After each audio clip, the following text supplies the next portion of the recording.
O maior laboratório de defesa do Irã foi obliterado, ao atacar as instalações nucleares uns dos outros. 2 e 4 semanas, eles estavam planejando ter uma arma nuclear, e nós não os atingimos naquela época com os bombardeiros B-2E. Os dois lados cruzaram todas as linhas vermelhas da guerra. E a resposta não foi uma mera retaliação, mas uma operação de lobotomia cirúrgica.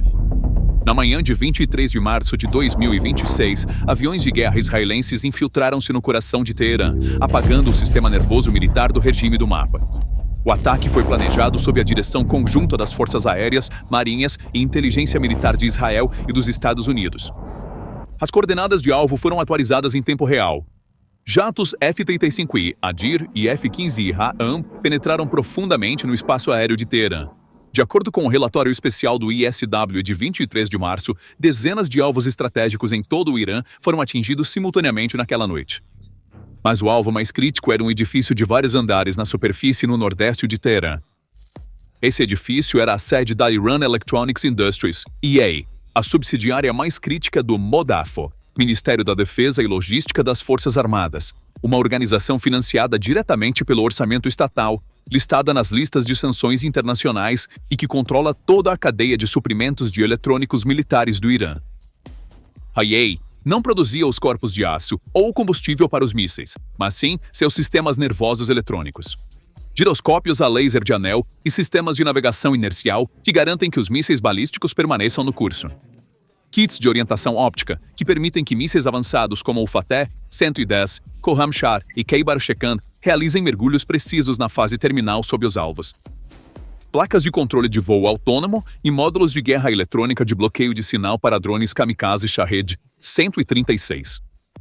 Como o alvo estava acima do solo, Israel usou munições guiadas de precisão projetadas para criar incêndios internos e destruição térmica dentro de edifícios, em vez de munições para destruir bunkers. O objetivo era destruir microchips, câmaras de calibração, servidores e décadas de bancos de dados de pesquisa e desenvolvimento queimando-os.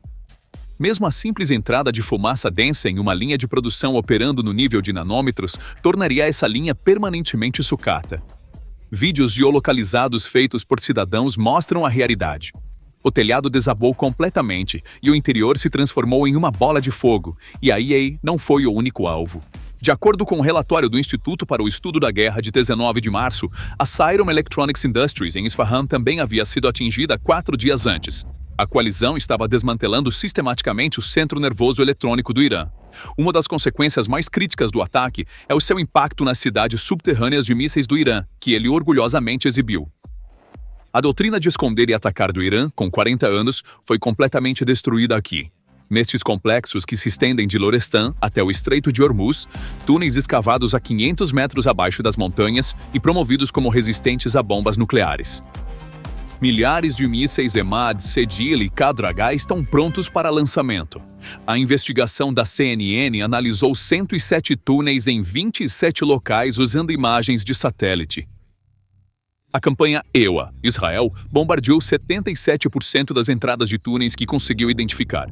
Mas em alguns locais, equipamentos de construção apareceram dentro de 48 horas, e as entradas bloqueadas começaram a ser reescavadas. Uma camada de granito de 500 metros de espessura é mais de 12 vezes a capacidade de penetração de 40 metros da bomba mais poderosa do EWA, a GBU-57. A geologia continua sendo a defesa mais forte do Irã. Mas o ataque aéreo de Israel não destruiu fisicamente esses túneis. Não havia necessidade disso. Com o IEI envolto em chamas, essas cidades subterrâneas perderam imediatamente seu valor operacional.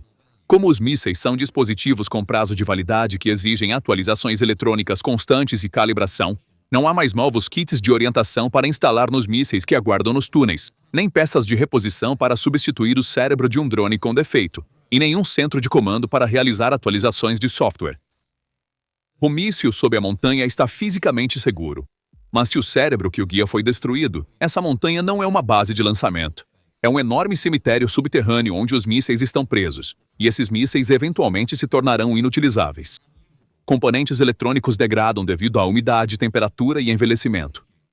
Sem manutenção, os sistemas de orientação falham por conta própria, e a coalizão estava selando as entradas dos túneis ao mesmo tempo.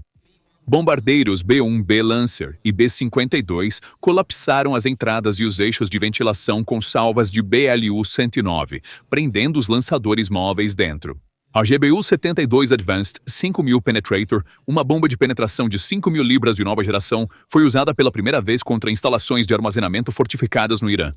Lançadores que conseguiram escapar foram atingidos antes que pudessem disparar por aeronaves de vigilância patrulhando 24 horas por dia, 7 dias por semana. Imagens de satélite perto de Shiraz mostraram lançadores móveis emergindo de uma instalação subterrânea em um cânion sendo destruídos antes que pudessem disparar. Sam Blair, um pesquisador do Centro de Estudos de Não Proliferação James Martin, resumiu essa dinâmica. O que costumava ser móvel e difícil de encontrar agora é menos móvel e mais fácil de atingir. De acordo com dados do CENTCOM, os lançamentos de mísseis do Irã caíram 86% em 4 dias. Os mísseis subterrâneos ainda estão lá, mas suas capacidades de lançamento inteligentes e coordenadas evaporaram.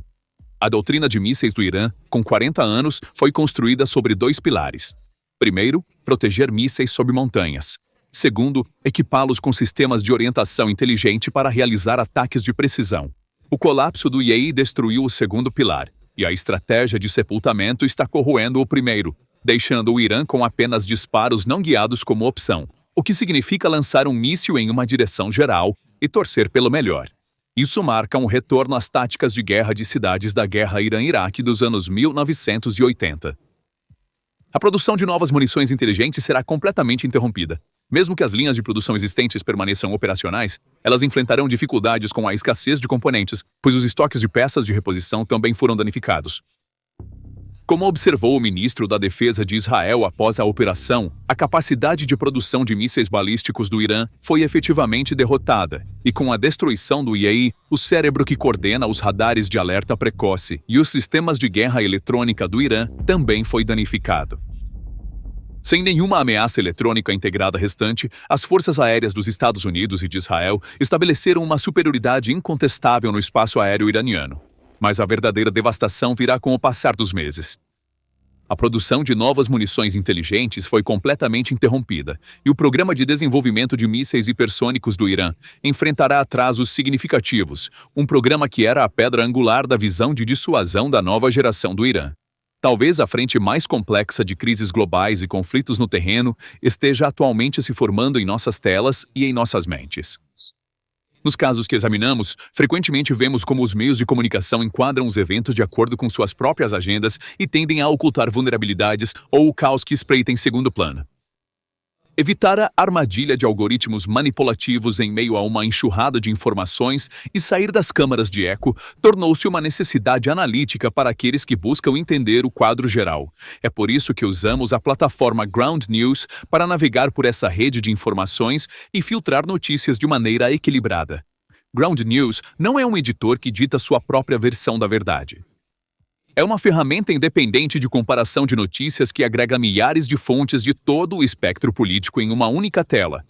Neste exemplo, a história de notícias que estamos examinando na tela, o recurso de comparação de manchetes permite que você veja lado a lado como diferentes meios de comunicação apresentam os mesmos fatos aos leitores de maneiras variadas.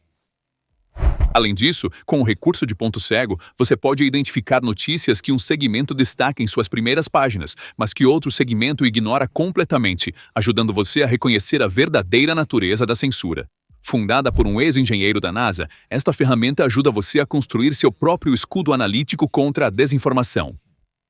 Se você gostaria de criar seu próprio filtro de notícias, pode escanear o código QR na tela ou visitar o link ground.news, ppr, na descrição para assinar o plano Vantage, que oferece acesso ilimitado. Agora, vamos retornar às dimensões geopolíticas da nossa análise. Os efeitos colaterais desta operação não permanecem dentro das fronteiras de Teherã. Eles se estendem até o Mar Vermelho. O chamado eixo de resistência do Irã, os Houthis no Iêmen, o Hezbollah no Líbano e as milícias no Iraque e na Síria, nenhum deles possui a capacidade de produzir tecnologia avançada por conta própria. Eles obtêm seus drones Shahed, mísseis antinavio e kits de orientação eletrônica diretamente da IAEA. Mapas de navegação, sensores de travamento de alvo e software de controle de voo vieram todos do mesmo centro. Quando o centro foi envolto em chamas, as linhas de abastecimento tecnológico desses grupos foram cortadas. Os ataques dos Houthis a navios comerciais no Mar Vermelho e as ameaças assimétricas do Hezbollah contra o norte de Israel perderam suas capacidades inteligentes. Eles se transformaram em ações com trajetórias facilmente calculáveis que poderiam ser muito mais facilmente interceptadas por escudos de defesa aérea em camadas múltiplas. Os Houthis ainda podem lançar drones, mas as capacidades de navegação autônoma desses drones, módulos de interferência e habilidades de mira não podem ser sustentadas sem o IAE. As placas de controle de voo usadas por milícias apoiadas pelo Irã no Iraque para ataques de drones em bases dos Estados Unidos vêm da mesma fonte. Uma vez que essas placas se esgotem, as milícias ficarão cegas. Os braços do Irã podem não ter sido cortados, mas os dedos nas extremidades desses braços não conseguem mais sentir o que estão segurando, e a Ucrânia aproveitou essa lacuna. Ao enviar mais de 200 especialistas em defesa contra drones para países do Golfo, Kiev começou a exportar a tecnologia de contramedidas barata e eficaz que desenvolveu contra drones iranianos. Com o colapso do IAE interrompendo a cadeia de suprimentos de drones do Irã, a tecnologia ucraniana começou a proteger os alvos do país contra o Irã. E o efeito dominó está alcançando também a frente ucraniana. A Rússia está produzindo seus próprios drones Geran 2 na instalação de Alabuga, no Tartaristão, usando tecnologia Shahed adquirida do Irã. Mas a eliminação do IAE cortou a fonte dessa transferência de tecnologia. A Rússia pode continuar a produção com seu estoque atual, mas dependia do Irã para novos componentes, atualizações de software e modelos aprimorados. E o preço dessa dependência agora é um prédio queimado. Agora vamos para aquela grande questão geopolítica. O Irã pode rapidamente reparar essa destruição eletrônica massiva enquanto está sob as sanções mais duras do mundo? De acordo com análises militares realistas, isso não pode acontecer a curto prazo. A eletrônica militar do Irã, apesar de anos de propaganda na televisão estatal promovendo a produção doméstica, há muito tempo depende nos bastidores de chips e semicondutores fabricados no Ocidente, adquiridos por meio de empresas de fachada na China e na Rússia. As sanções dos Estados Unidos em vigor desde 2008 já haviam pressionado essa cadeia de suprimentos. A destruição física do IAE piorou muito a situação, pois o Irã agora não tem as instalações para integrar os chips que chegam por rotas de contrabando. Construir uma sala limpa não é apenas uma questão de dinheiro. Montar esses ambientes onde poeira, umidade e temperatura devem ser controladas com precisão nanométrica requer expertise, equipamentos especializados e, mais importante, tempo. E grande parte dessa expertise foi perdida junto com o edifício do IAE. O custo de reconstrução está na casa dos bilhões de dólares e o cronograma se estende por anos. E o Irã deve fazer isso sob sanções no meio de uma guerra ativa e com seu orçamento em colapso. A imagem que o Irã vê ao olhar para Moscou também não é encorajadora.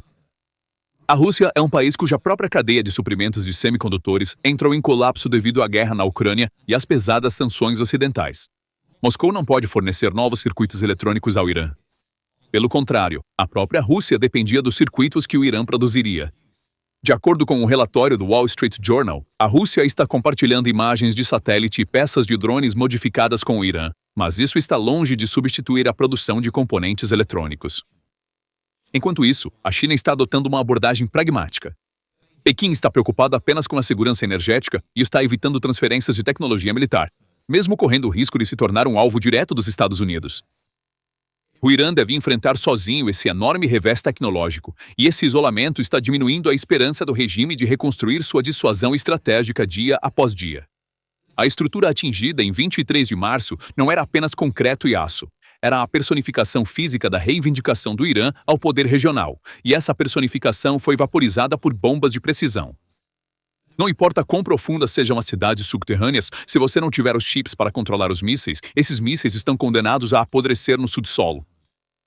Sem invadir o Irã por terra ou enviar tropas para os desertos, os Estados Unidos e Israel mudaram o equilíbrio da guerra simplesmente destruindo o cérebro do aparato militar. A imagem é clara. A linha de suprimento tecnológico da rede de procuradores foi cortada. As cidades subterrâneas perderam seu valor operacional. Os aliados estão incapazes de ajudar, e a reconstrução levará anos.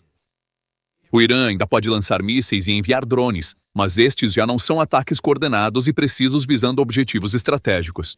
Eles são não guiados, imprevisíveis e facilmente interceptados por sistemas de defesa. Então, quais são seus pensamentos sobre isso? Por favor, compartilhe suas opiniões nos comentários. Para se manter informado sobre as análises exclusivas da PPR Global, inscreva-se em nosso canal e não se esqueça de ativar as notificações. Obrigado por nos escolher.